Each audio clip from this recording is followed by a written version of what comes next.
Hello, welcome back to our series on What Do I Say? And we're nearing the end of this. I hope it's been a blessing to all of you, but I'll try to be brief today. I've tried to make all of these brief. I saw one of them was 17 minutes.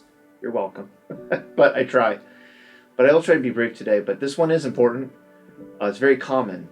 If I could think of people coming up to other Christians with a difficult thing to try to comfort or encourage, it would be this.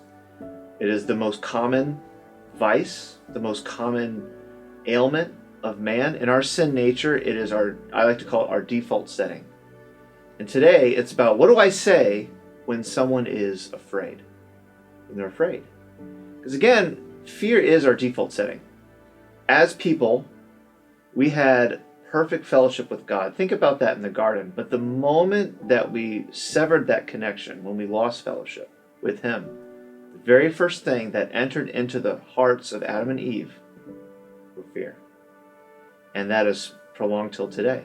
Every single one of us is plagued by the looming threat of fear, anxiety, anxiousness. And it's a growing problem in our country because more than ever, we can be connected with every negative aspect of human existence all across social media, television. I mean, back in my day, you had to at least wait for your magazine subscription to show up for you to dread. But now you can get it 24/7 in your pocket every single day. Our nation is gripped with fear. Our world is gripped with fear. And there's going to be times, and multiple times, probably at least once a week, where you're going to be confronted with a brother or sister in Jesus Christ, or a lost person, who is filled with fear. They're afraid. What are you going to say? What do I say when someone is afraid? I want to read you an unusual psalm. Not unusual that it's strange. It's a wonderful psalm. I encourage you to read the whole thing after this video. But people don't often use this when it comes to... There's wonderful verses on fear, on overcoming it. Be not afraid, for I am with thee. I'll never leave thee nor forsake thee. Wonderful words of comfort. But I want to use this one for a specific reason. In the fourth psalm, Psalm 4, this is a psalm of David, by the way. Beautiful words. It says in verse 7, Thou hast put gladness in my heart, more than in the time that their corn and their wine increased. And here's the important part. I will both lay me down in peace and sleep. For thou, Lord, only makest me to dwell in safety. If there was ever a man who lived in constant fear, it was King David. His life was forfeit. I mean, he was the most hunted. He was on America's Most Wanted, every TV show, around the clock, the most hunted man probably of all time. And hiding in caves, looking over his shoulder every moment of his life. We don't even live like that. And yet he said he would lay his head down and sleep, for only thou, Lord, makest me to dwell in safety. I want you to remember this. I said this in Sunday school a little while ago. But the only reason we're afraid is because we believe something that isn't true. Fear comes when we lose our sight of God. Because if you understand who God is and what He has promised to you, you have literally no reason to be afraid. None. None whatsoever. You list anything you have to me. And if you actually take the promises that God has given you, you will find an answer for every single one of those fears and anxieties that you have. There is no reason for a child of God to be afraid. None whatsoever. But yet we do. Because again, it's our default setting. We're just naturally afraid. And it's because we keep our eyes off of God all the time. It's not an accident, you've heard this before, that the single most requested and commanded objective that God has given to man is fear not. The most repeated command in Scripture is not love your neighbor, do good unto others, give me money, whatever. It's fear not. Because God knows our heart. And He knows that we are afraid constantly. And people, I believe, are afraid of three things. One, they're afraid of the flesh. They're afraid of what, as David said, man can do unto me. He said, I will not fear the flesh. I will not fear what man can do unto me. Why? Because God holds us in His hand. Jesus Christ said, don't fear the one who can destroy the body, fear the one who can destroy the soul, the one who judges all of mankind in eternity. But we're very afraid of the flesh. We're afraid of people. We're afraid of what they might think, of what they might say.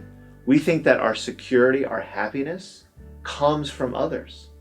But nothing could be farther from the truth. Jesus Christ was rejected from his countrymen.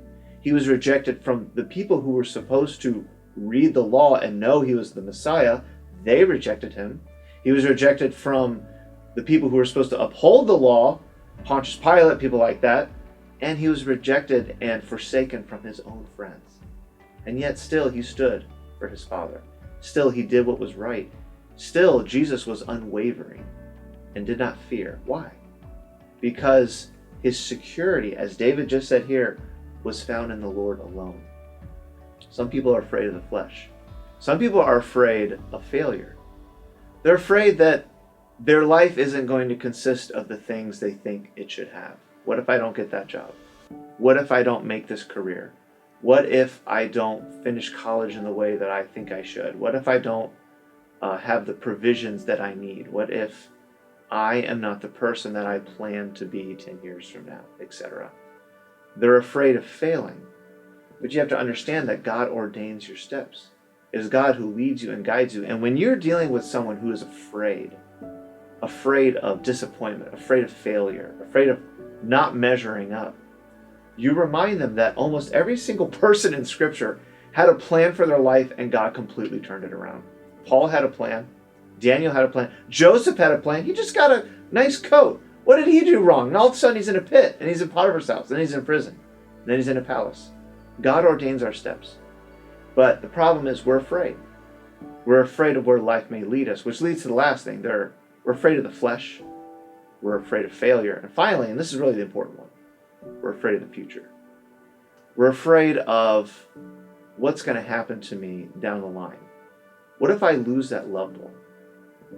What if one day I lose my own salvation? Does that happen to you? Or you're afraid of what happens one day when you meet God? It happens to a lot of people. I meet a lot of people who have been saved for a while, but they're still afraid of the future. They're afraid for the future of their country. They're afraid for the future of their children or their grandchildren. But again, fear comes when you believe something that's not true. When we're afraid of those things, we're saying that God doesn't have our best interests at heart. That God doesn't know our path. That God is not going to lead us and guide us, but we know those things are not true because we know that God is faithful. That God does see our path. He doesn't just see it, He leads us. He guides us. He strengthens us. He enables us. And that when we're long gone and you're afraid for your children or your grandchildren or your family members, that God will take care of them. That He is good and that He is faithful in everything that He does. Again, some people believe, well, what if one day I lose my salvation? Well, who are you trusting in for that? Are you trusting in yourself? Are you trusting in your works? Are you trusting in that you'll be a good person in the future? No. It's what Jesus Christ has already done for you on the cross. Again, fear comes when you believe something that's not true. And Jesus Christ said it is everlasting life, now and forever. And you're going to deal with people, a lot of people, who are afraid. And they're afraid for a lot of different reasons. Anxious. Whatever it may be, remember this verse. And it's important. It says, I will both lay me down in peace and sleep, for thou, Lord, only makest me to dwell in safety. The reason why David could lay his head down at night in a cave, running for his life, is because he knew the Lord alone, it says here in the Bible, only is the one who keeps you safe, the one who protects you, the one who provides for you, the one who leads you and guides you, and one day you will see again in eternity. He has your best interest at heart. There's no reason to be afraid. It is better to put your trust in the Lord than to put confidence in man. Remind people of the wonderful promises of God when they are afraid. And ourselves too. Remind yourself and me, because we get scared all the time. And I hope that you remember these words. And I hope it's a blessing to you. And we'll see you next time. God bless and goodbye.